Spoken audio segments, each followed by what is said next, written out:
Dick Sheets, thank you very much for joining us. And where did you grow up? I grew up west of Topeka, Kansas. Oh, That was my home out in the country. yeah. Were you so you were a country boy? Did you grow up on a farm? Yeah, well, nothing but grass. My dad didn't farm. He didn't have any machinery, or he said that stuff would make a guy go broke. So we milked cows by hand and Oh, wow. used pitchforks and mules and horses and pulled wagons. And Wow, yeah. Was the Great Depression, was that hard on your family? Of course, it was hard on a lot of families, but was the Great Depression hard on your family? yes, it was.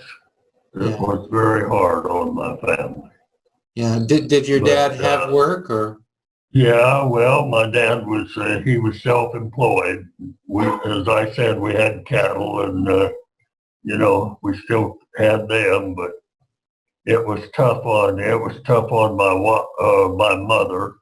And it was so hard on women at that time, and they so many times aren't considered, but they didn't have lights, maybe, and they didn't have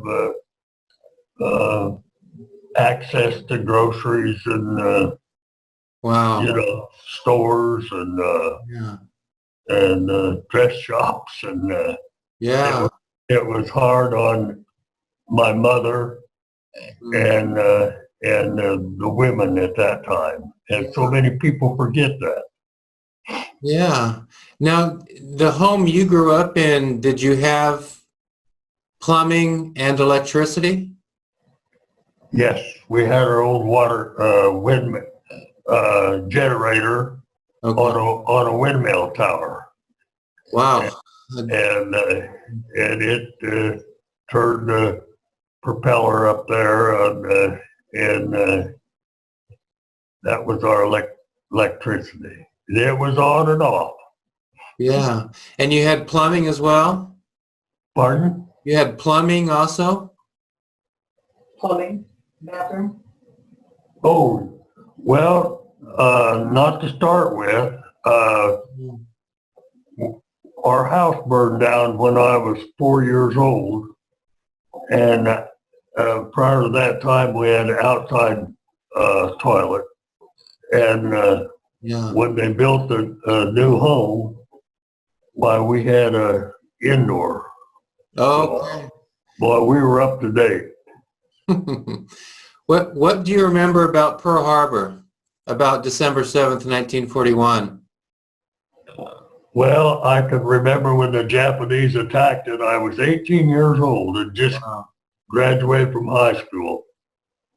And there was 7 of we boys in my little rural high school Wow. that graduated, and we all went to Kansas City and joined the service Just right away.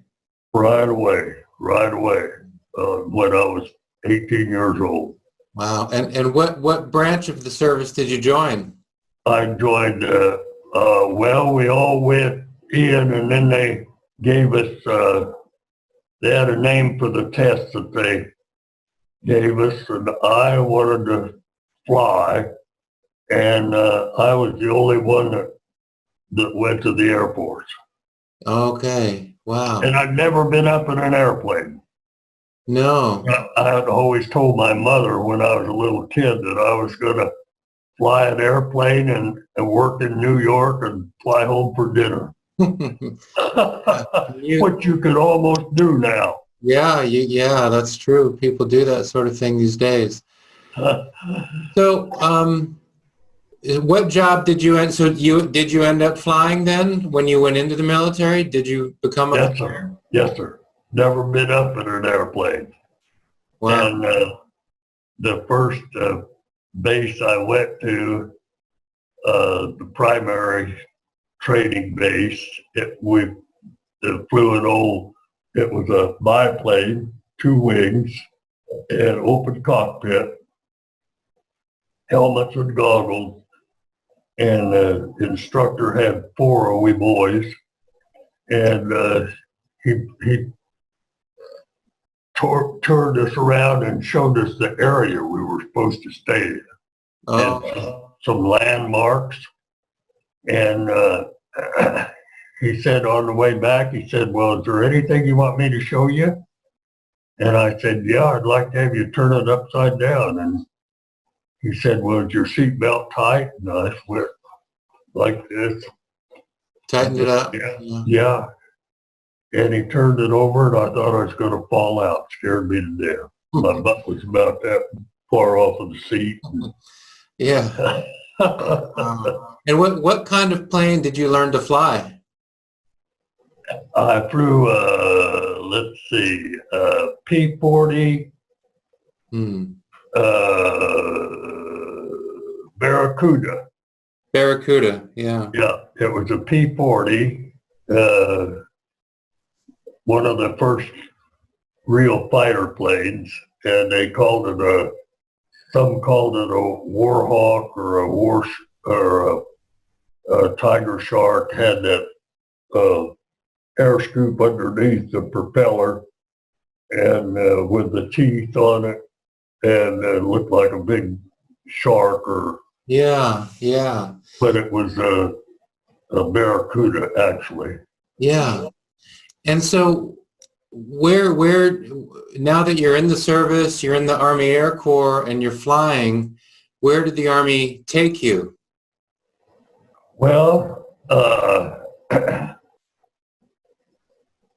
it's kind of a odd story, but I was never in combat.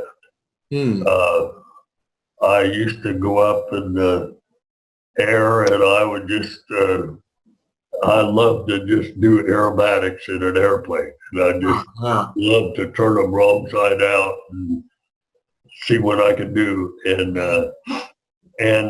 they decided to send me to instructor school.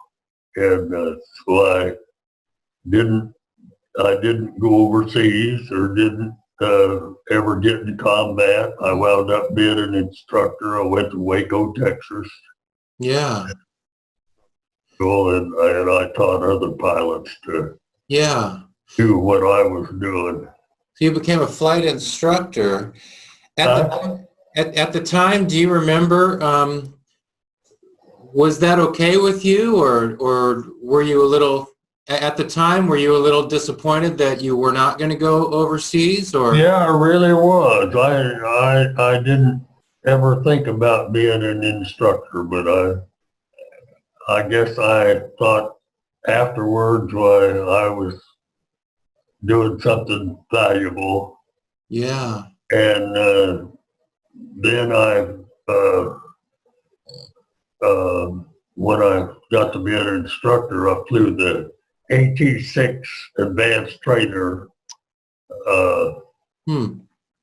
AT-6 Texan, which was a two-place, and the pilot in the back seat, the instructor in the front seat, and it was about a 1,300 horsepower. Wow.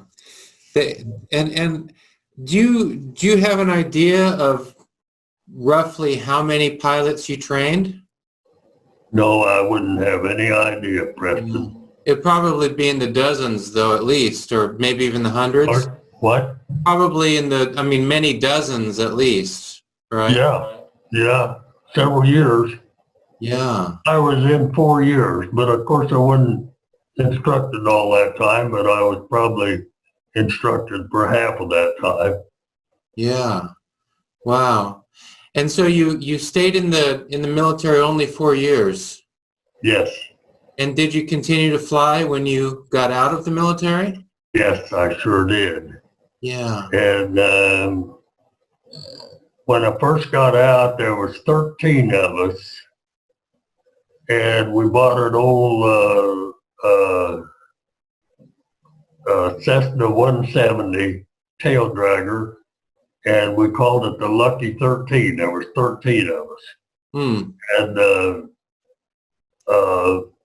one of the guys that was with us, I never did get to fly it because he flew down, one of the 13, flew down to his ranch where he grew up, and he landed in the pasture and hit a fence and turned it over. And it didn't hurt him, but it sure messed the airplane up. That's the plane, yeah. And then we bought a better airplane, and I can't think it was a 180.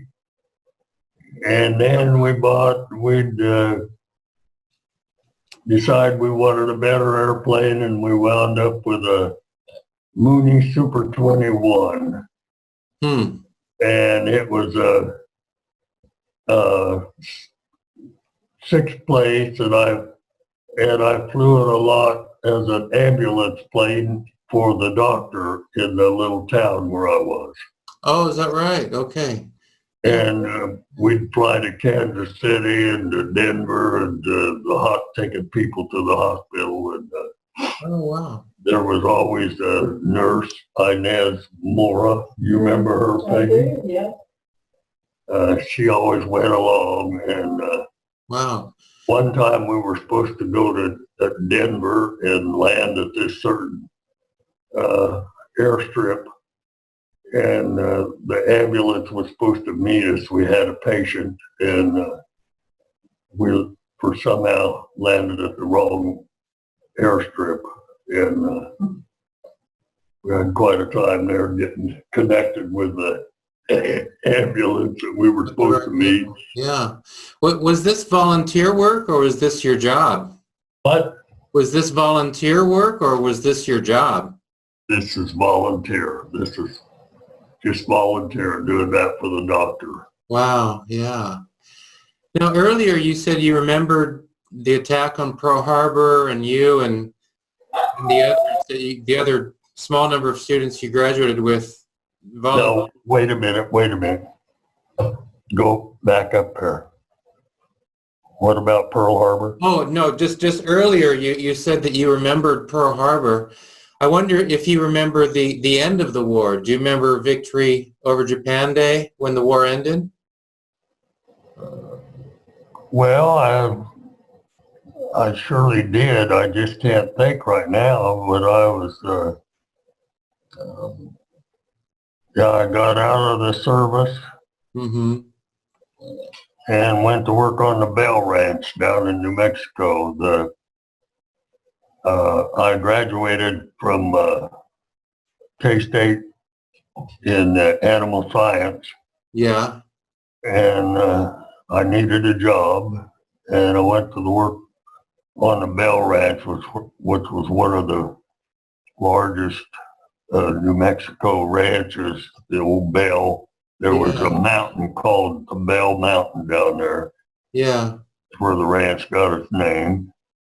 And I got $50 a month for just cowboying. Wow. And I worked with Mexicans and Indian cowboys. Uh-huh. Yeah. And That was right after the war. yeah, Yeah.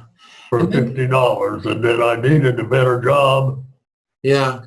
Called the Dean of Agriculture or Animal Science back in Manhattan, and said I needed a better job. That I had met a girl that I was interested in, and he said, well, there was a job in West Cliff, Colorado, right at the base of the Sangre de Cristo mountain range. And that's where my wife and I were married and started our married life. And I love that place. Colorado. Yes. Yeah. Wow. Are you familiar with the Colorado mountain ranges? A little bit, not a whole lot, but I've been a couple times. Yeah. This was the Sangre de Cristo mountain range, 14,000 foot just solid range for miles. Wow. Well, I just have one more question. Okay. People often say that during the Second World War, the country was very united. Yes, it was.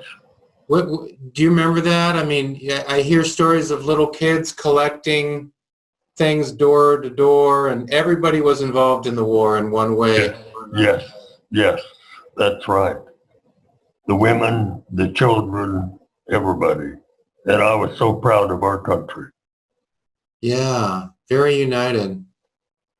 Yeah. So this is actually my last question. When we look back on the World War II era, what do you think young people today should know about the Second World War? That there was a lot of sacrifice made. Not just by the guys that were in the service, but the people that were home. Growing up, kids in school, women, and especially women, I thought about them. They couldn't buy hose, they couldn't buy this, they couldn't buy that. And didn't have electricity a lot of times, and it was a hard life for them too. Yeah. And I admired the women, my mother, and what she had to put up with. And I had a brother and a sister that were 10 and 11 years younger than I. And so I really didn't get to know them growing up. Yeah, because you were very busy with your job. That was kind of disappointing. Yeah. But I was very fortunate, Preston, very, very fortunate. And God had his hand upon me. I had many close calls in different ways, and I've been blessed. You mean close calls like accidents, like plane accidents? Yeah, just accidents, planes, and mainly planes. But I never did wreck one or have an accident. I had just close calls. Well, I guess that's why you were an instructor. You knew how to get out of that stuff, I guess. Yeah, I enjoyed being an instructor. Yeah. I enjoyed training other pilots to do what I could do. Yeah. Well, that's great. Well, Mr. Sheets, thank you very much for talking with us. I appreciate it. Oh, thank you. I appreciate that.